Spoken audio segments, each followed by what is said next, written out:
সেটা হচ্ছে আম্মা একবার খুব অসুস্থ হয়ে গিয়েছিলেন। সেই সময় একটি হসপিটালে অ্যাম্বুলেন্স চাওয়া হয়েছিল, তারা অ্যাম্বুলেন্সটি দেয় নাই সেদিন। ঠিক আছে, এখন এক মিনিট, আমি যেটা বলতে চাইছি দয়া করে একটু শুনুন।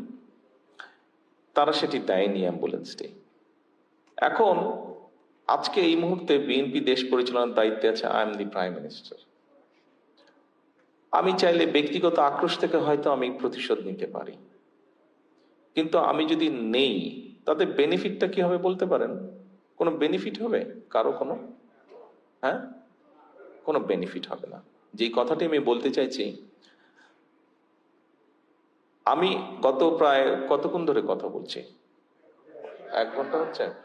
এই যে গত 45 মিনিট ধরে কথা বলছি,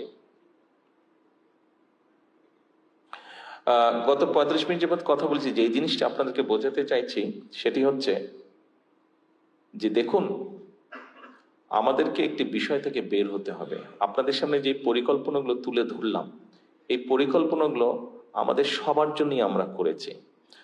আমরা যদি সকলে মিলে হইচই করি, সকলে মিলে যদি শুধু নিজেরটা দাবি করি, তাহলে কোনোটাই হবে না। শুধু যদি নিজেরটা আমরা চিন্তা করি, কোনোটাই হবে না। দেশ আমাদের সবার, আমাদেরকে সবাইকে ধৈর্য ধারণ করে ধীরে ধীরে এগোতে হবে। সেজন্য আজকে আপনাদেরকে বলবো, আপনি প্রবাসী, হ্যাঁ আপনি প্রবাসী, আমিও তো দেশি।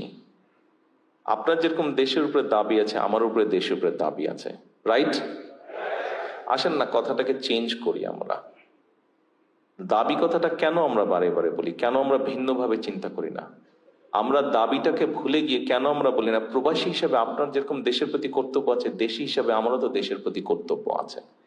আসুন না আজকে আমরা আমাদের কি দাবি আছে সেটা থেকে বেরিয়ে এসে আমরা চিন্তা করি আমাদের কি কর্তব্য আছে দেশের প্রতি, what we can do for the country.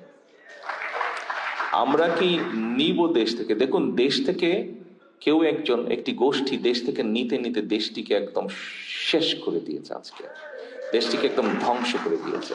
ঠিক আছে, হয়েছে, ঠিক আছে হয়েছে, কি করার? কিছু করার ছিল না। আমরা চেষ্টা করেছি, বুকে রক্ত দিয়েছে মানুষ,